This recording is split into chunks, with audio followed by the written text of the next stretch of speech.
StraighTAllDay.com. Now tuned into the show where you learn the discipline to show up day after day to do the work, the confidence to put yourself out there boldly and authentically, and the mental toughness to continue showing up, doing the work, putting yourself out there even when the success you've expected to achieve has yet to be achieved. And on top of all this, you get a huge dose of personal initiative. That is the go-getter energy that moves any one of us, including yourself, to go and make things happen instead of waiting for things to happen. And then we put all this together into a series of frameworks, approaches, insights, strategies, and techniques all underneath the umbrella of one unifying philosophy that is called work on your game. My name is Baldwin, also known as Dre All Day, and welcome to the show. And today we are getting into part 2 of 2. Didn't announce yesterday this was a 2-part series, but part 2 of 2. The topic is more money, more problems, and I'll tell you why we're doing a part 2 in a moment. But before we get started, let me remind everybody I send out this daily motivation text free of charge every single day that is guaranteed to have you focused, sharp, and on point to start your day. So since I already know you want to get this text, let me tell you how to get it. All you got to do is text me right now at my number, which is 305-384-6894, and every morning when the daily motivation text comes out starting tomorrow morning, you as a member of my texting community shall be a recipient of that daily motivation text message. Again, free, straight to your phone every single day, like any other text message. Normal texting rates apply. So text me at that number so you can get in that. So you'll be getting that daily motivation. Secondly, Work on Your Game University. That is the only place to be coached by me directly. It's the only place where you can work with me directly. The only place where you'll be able to talk to me on a regular basis, ask me questions, and share with me what you have going on and get my direct feedback on how to do it better, faster, more efficiently, maybe whether you shouldn't be doing it at all. I will coach you on all of those things inside of Work on Your Game University. If you listen to the show, you already know my style, you already know what I'm about, you know my work. So join Work on Your Game University. Again, workonyourgameuniversity.com, link to that and the number to get my text, daily motivation every day, both listed down below in the description in case you missed them. Now let's get into this topic, which is More Money, More Problems, part 2. So yesterday we talked more on the intangible mindset side of things when it comes to more money, more problems. Today, we're going to talk about some of the more tangible, visible things that you can see with your eyes, not the vision things that you see with your mind, but the visible things you can see with your eyes. Tangible, real life things happen as you begin to increase your income, especially when people start to notice your... Okay, so now we can continue our recording now. Water leaking from where it's supposed to be a seal in your window is not one of the problems that you get when you start making more money. This is actually one of the things that should not be happening. So anyway, and to continue my introduction here to this episode, as you increase in income, especially when people start to notice your rise in accomplishments, there are some tangible things that are going to take place. And let's talk about those. Some of you may have already begun to deal with these. And again, these levels are relative.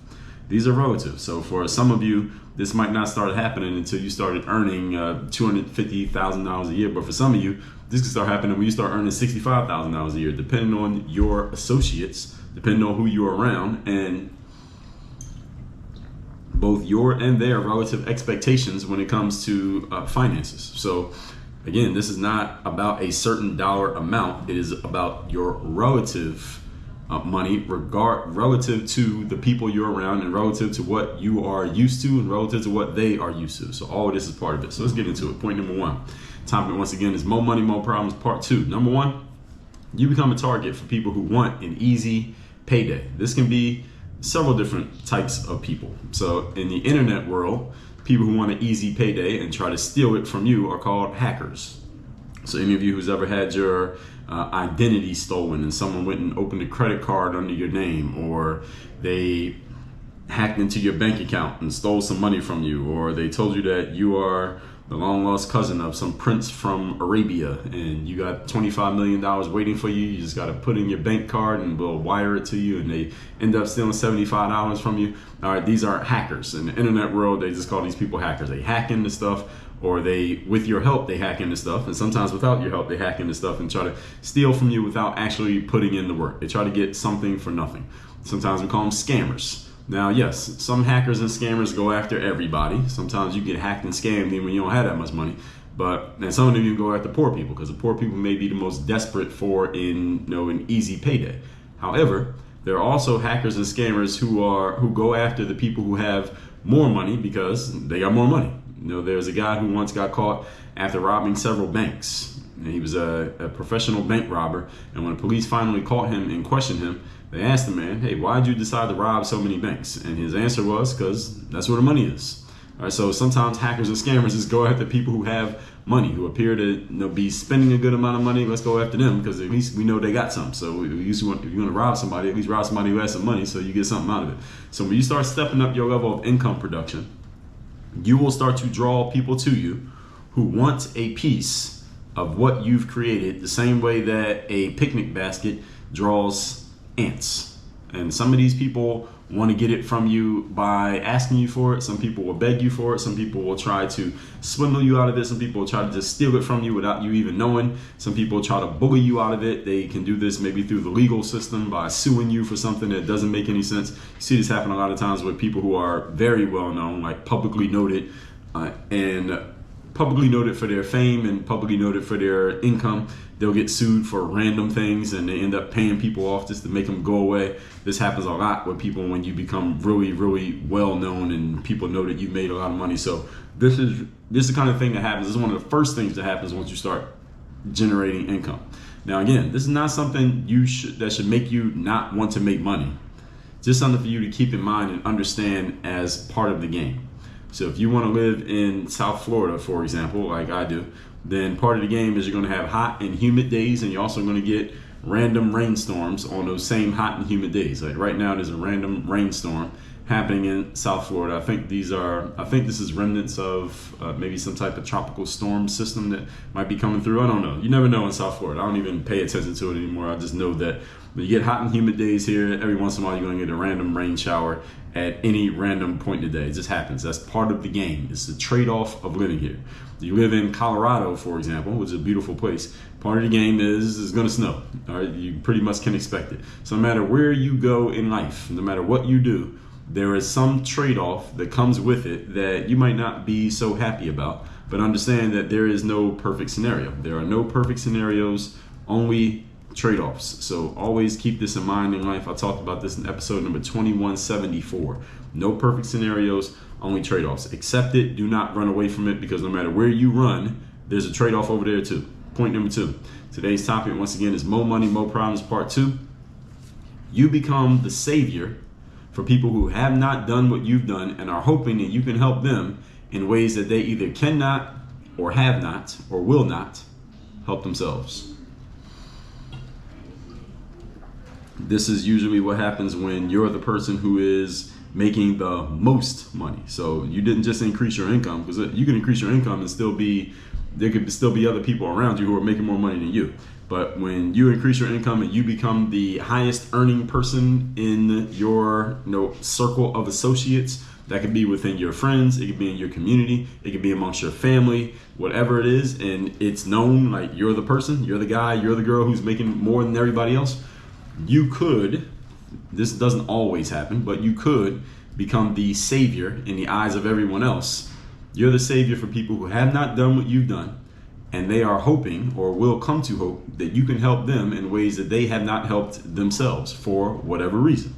Now, you may feel great about that and want to help everybody else out. You may not want to help everybody else out, but it's going to be asked of you, and people are going to be looking at you in that way. Maybe they won't ask, but they'll imply. And again, depending on your associates, depending on how they are and depending on how you are, they might come right out and be brazen about it. They may not say anything, but this is the way that some people are going to be looking at you. Simply because you have it, they believe that maybe you should share it. All right. Some people call this, quote unquote, giving back. Well, you're not giving back because you didn't get it from them. So it's not really giving back. Now, if you want to give, but it's not giving back. Some people, I believe, use this term in a way to kind of, I consider it it can be light or heavy depending on how they use it. But this is a form of emotional blackmail when people tell you, well, you've created this success, you should give back to the community, give back to your family, give back to the hood, give back to XYZ, whoever people are. Well, I didn't get it from you, so I'm not giving it back to you because you didn't give it to me.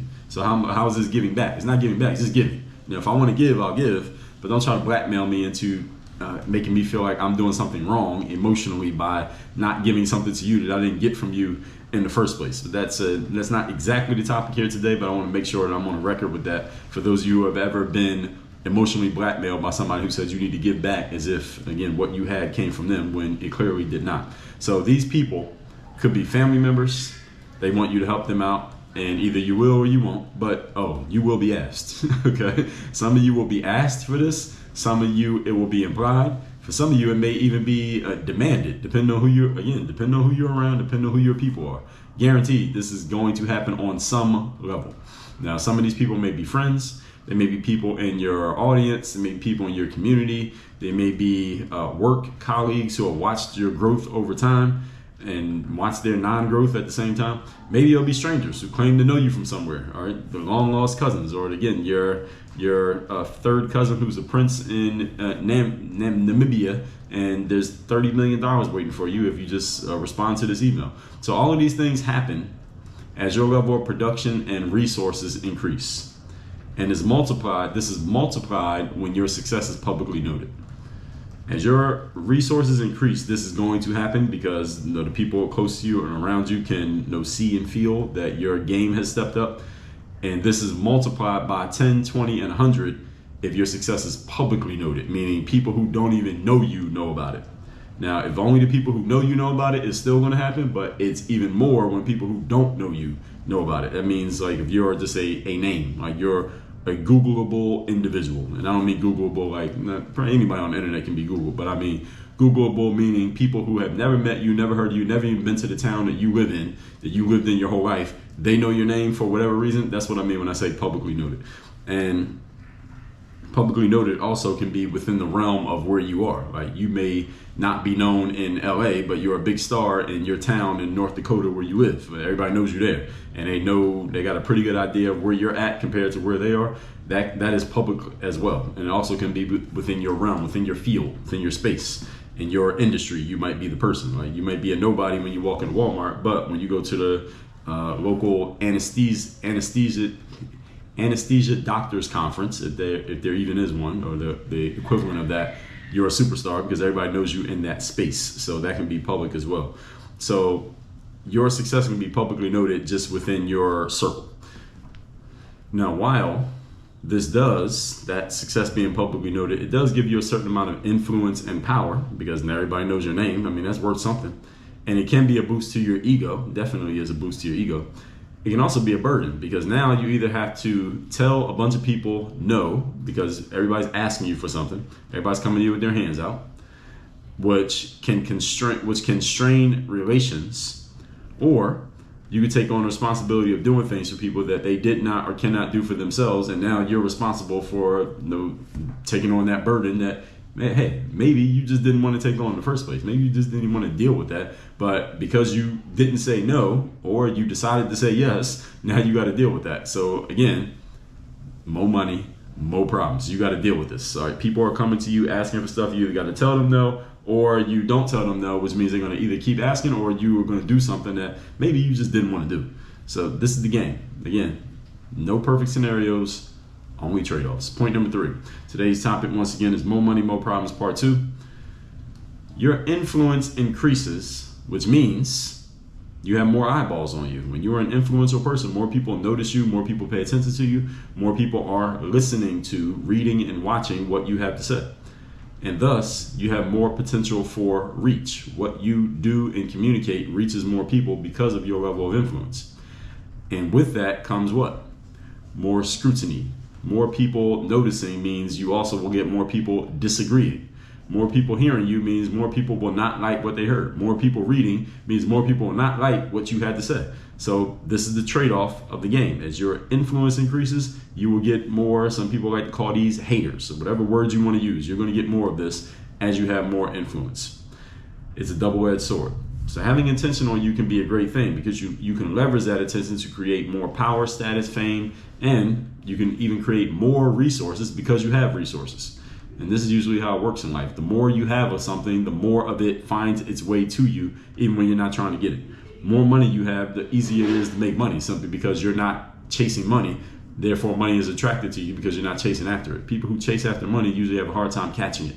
People who don't need money, they have the energy and not needing money, usually money just finds its way to them and they're not even trying, simply because they have the energy of it. And you can apply that to anything in life. Anything you have the energetic state of I have plenty of this, usually you don't go chasing after it because you have plenty of it, and it comes and finds you. You only have to try.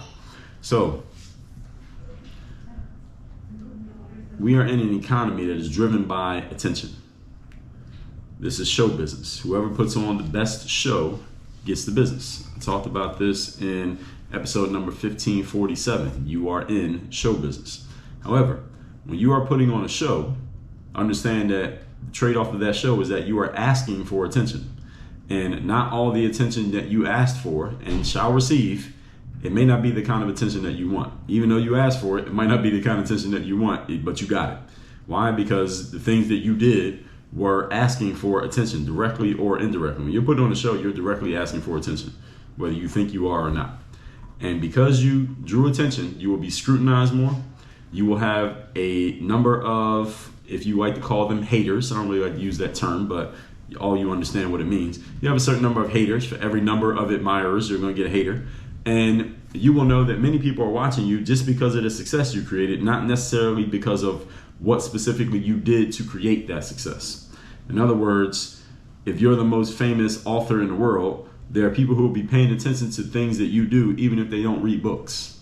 Why? Just because you have success. Because you created success and you have influence, you draw attention just because of the bigness, so to speak, of your success, not necessarily because of the thing that you're doing. If you're the most successful athletic coach, you're a volleyball coach or a basketball coach or a personal trainer, somebody who doesn't even go to the gym is going to pay attention to you simply because of the size of your fame. The enormity of your fame draws attention to you, even if, again, people don't even care about the thing that you got famous doing. Everybody get what I'm saying here? So that creates a certain amount of attention. And again, this can be relative.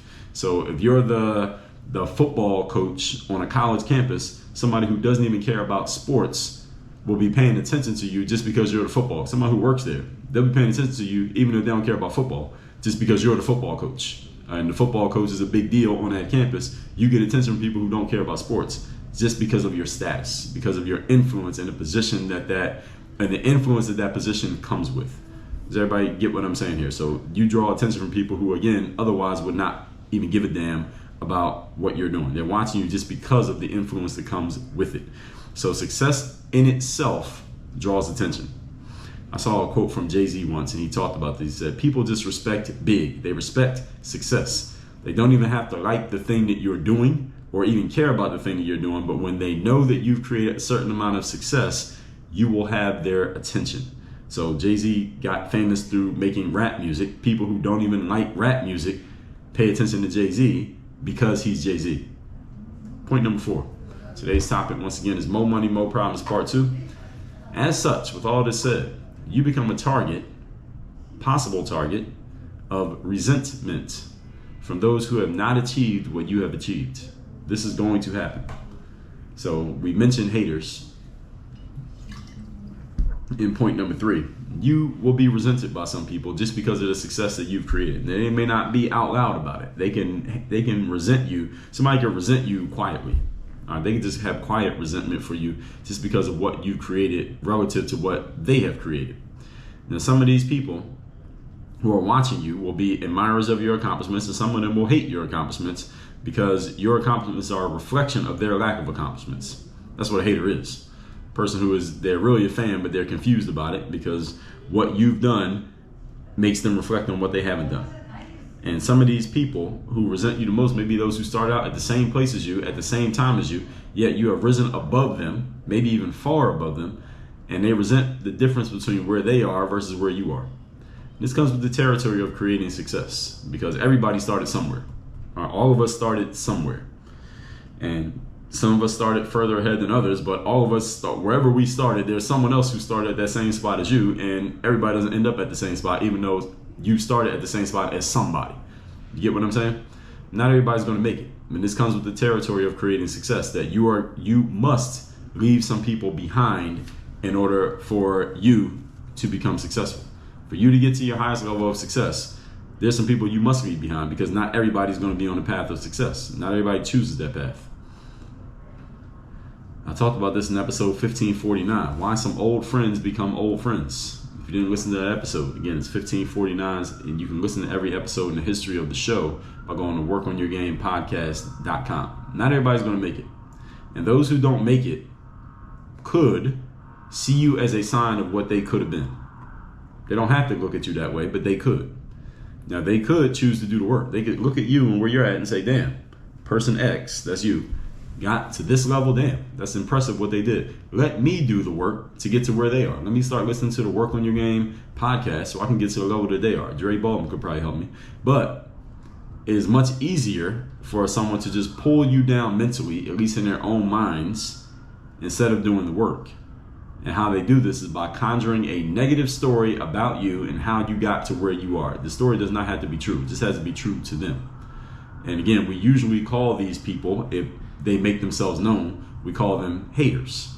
And as you become successful, you will inevitably have haters. All right? And you probably should want to have haters. All right? Because if you don't have any haters, then you probably haven't created that much success. The more success you create, the more publicly noted it becomes. You will have people who are hating simply because they don't have your success. No matter how nice of a person you try to be, you're going to have some haters. Now, if you don't try to be nice, you'll have more haters because they'll have more ammunition to use against you. But this is inevitable. It comes with the game. So your very existence can stir resentment in some people just because of who you are and what you've done. This is just the game. With all that said, let's recap today's class. It's part 2 of 2. More money, more problems. We're talking about the tangible things that come with success here, as opposed to yesterday we talked about the intangibles. Number 1, you become a target for people who want an easy payday. Some people call these hackers and scammers. They're going after you because you're where the money is. Why not? If you're going to rob a bank, you might as well rob one that has some money. Number 2, you are the savior for people who have not done what you've done, and they're hoping you can help them in ways that they have not and cannot help themselves. And some people will try to emotionally blackmail you into doing this by saying that you owe it to others to quote unquote give back. Well, if you didn't get what you have from them, then you're not giving back, you're just giving. And if you want to give, but do not allow yourself to be blackmailed into quote unquote giving back when again you didn't even get it from them. So what are you giving back? Number 3, your influence increases, which means you have more eyeballs on you and thus more potential for reach, and at the same time more scrutiny. This is the trade-off of the game. Remember that there are no perfect scenarios, only trade-offs. And number 4, as such, with that scrutiny, you can become a target of resentment for those who have not achieved what you have achieved. Some people watching you will be admirers and some people will be haters. This is just the game. This is just how it works. And a hater could just do the work to catch up to where you are, because usually when someone's publicly successful, they usually are pretty good at letting everybody know how they did it, so they can just follow your blueprint, or they can just mentally pull you down in their own minds by coming up with a negative story about how you created your success that allows them to sleep at night. This is what most people do when they see that conflict between where you are and where they are, because it's much easier to do. It's much harder to actually do the work, and this is the reason why most people won't be successful. So you should accept these things as part of the game when you step your game up in life, because this is just the way that it works and how it goes. So you can choose to be successful and deal with this, or you can choose to be unsuccessful and deal with the opposite. All that said, text me, let me know the best insight you got from today's class, and you'll be getting my daily motivation text once you text me, because you'll be in my text community automatically. My number is 305-384-6894. And workonyourgameuniversity.com. That's the place you can work with me directly if you want to get on the fast track to having haters, to being that savior, to being that person with more scrutiny, to being that person that other people will look to as either a source of resentment or a person who could help them out, or a person who is a shining example for them. Because you are generating more income, you're doing it consistently, and you're putting your game out there to the world and helping people as a result, join Work on Your Game University. I will coach you on how to do it. Go to workonyourgameuniversity.com. Work on your game. Dre all day.